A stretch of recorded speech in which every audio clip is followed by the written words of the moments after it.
김동섭의 인사이트 김동섭 전략가와 시장 전략 점검하겠습니다. 어서 오십시오. 네, 안녕하세요. 예, 미국은 뭐 부양책이 계속해서 오락가락하는 얘기고 이제 TV 토론이 한번 남아 있는 게 오늘 밤에 이제 진행이 됩니다. 그리고 국내는 이제 환율이 사실 굉장히 원화가 강세로 가고 있는데 그 부분 어떻게 보시는지도 좀 언급해 주시죠. 일단 미국 시장은 그 대선을 앞두고 부양책이 대선 전에 되냐 안 되냐 뭐 이 얘기를 하고 있는데요. 트럼프 입장에서는 대선 전에 하는 게 그나마 나았겠죠.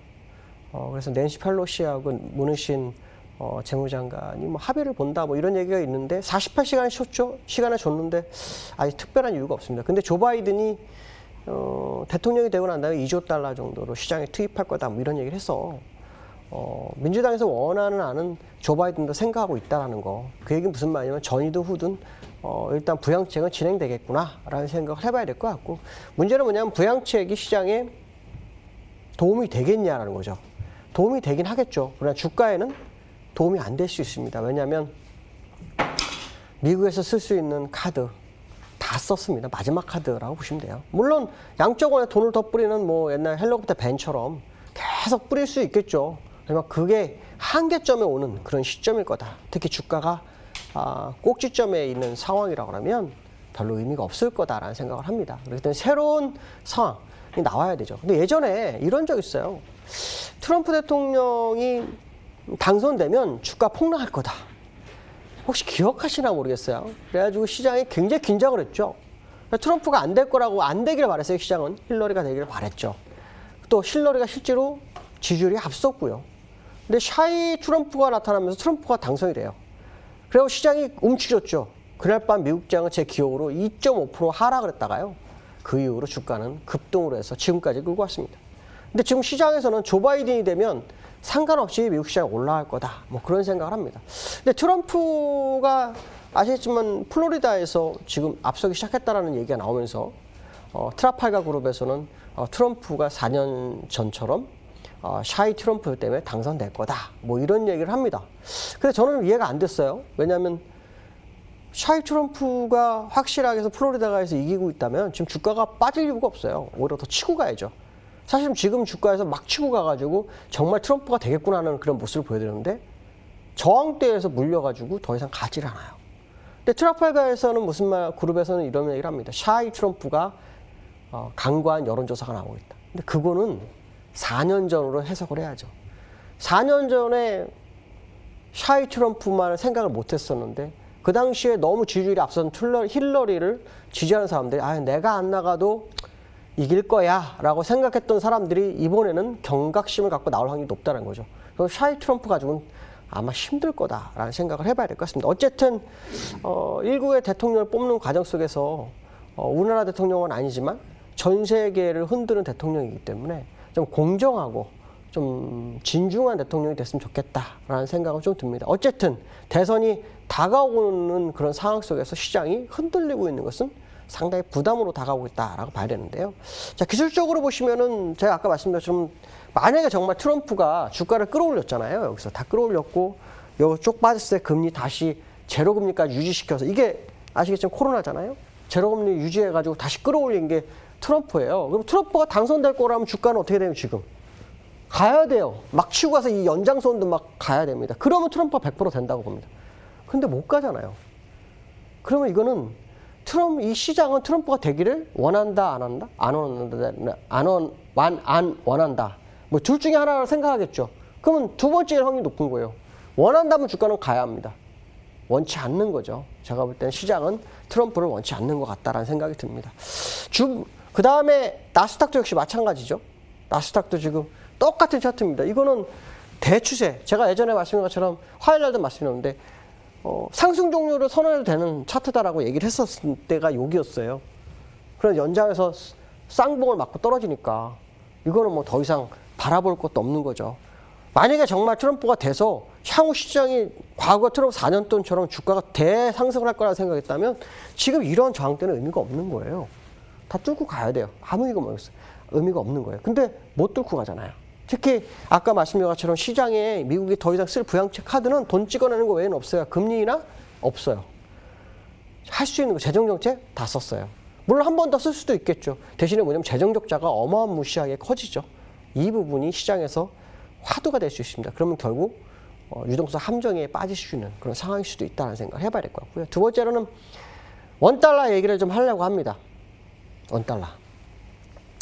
아마 상승론자 입장에서는 지금 원달러 하락이 쾌재를 부를 만한 상황이죠. 와, 원달러.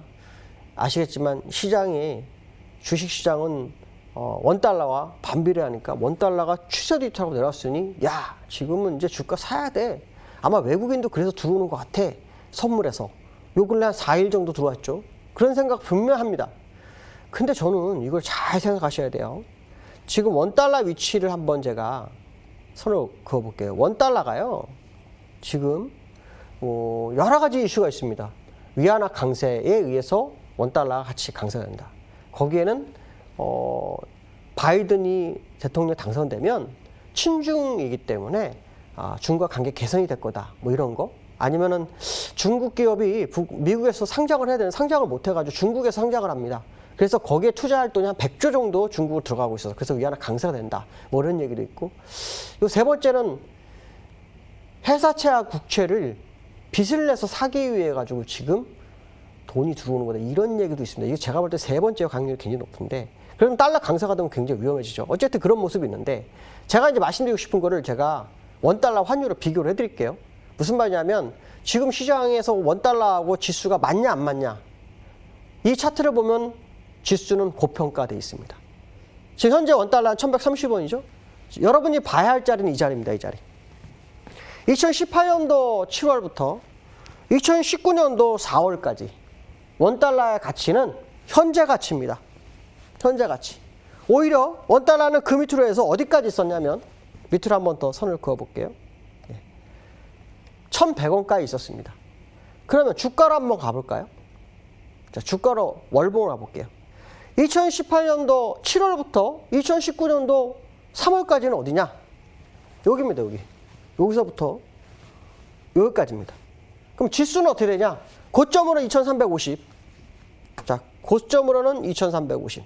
저점으로는 1980까지 있습니다. 자, 그러면 우리는 어떤 생각을 하죠?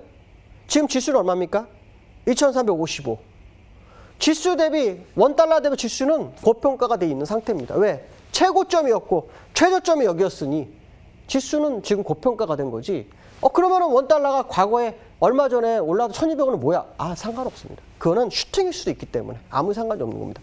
제가 왜 이 말씀 드리냐면, 지금 원달러 가지고 시장이 엄청나게 갈 거라고 주장하는 사람들의 그 논리가 과거의 원달러 가치로 보면 지금 맞지가 않는 거예요, 전혀. 결론적으로 말하면 지금 원달러는 지수 대비로 굉장히 고평가가 돼 있는 거죠. 그러니까 원달러 대비 주가는 고평가가 돼 있는 거예요. 그러니까 원달러는 어떻게 돼요?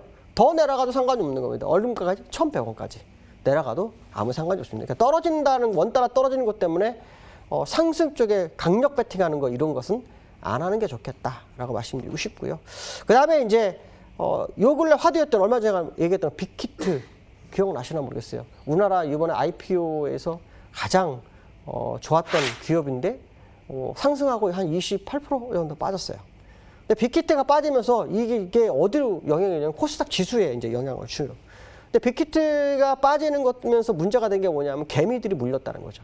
저는 그래서 이게 어쩌면 개미들이 물리기 시작했다는 시그널로 활용된 게 아닐까라는 생각을 굉장히 많이 하고 있어요. 그래서 빅히트가 다시 올라서는지를 좀 확인해야 되겠지만, 시장에서는 그러죠. 방탄과 빅히트는 다르다. 소속사일 뿐이지 다르다라는 거죠.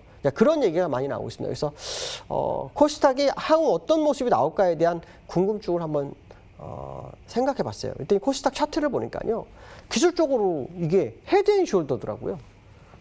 이 어깨와 이 어깨가 마주하고 고점에 머리가 있어요. 그래서 지금 현재 상태는 이 저점이 깨지면 굉장히 위험한 거예요. 그래서 이 저점을 3일 전에 깨려다가 올라온 거거든요. 근데 5일선은 떨어지고 있어요. 그래서 지난번 저점 코스닥이 얼마였냐면요, 이 자리입니다.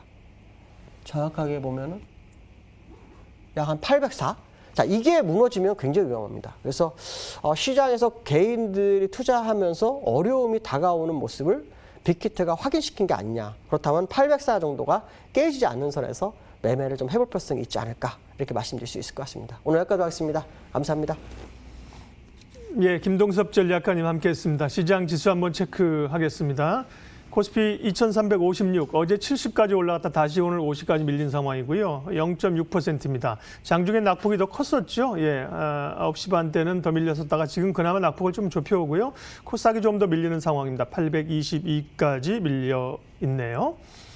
시장 공감 10 오늘 여기까지 하겠습니다. 오늘도 현명한 투자하십시오. 고맙습니다.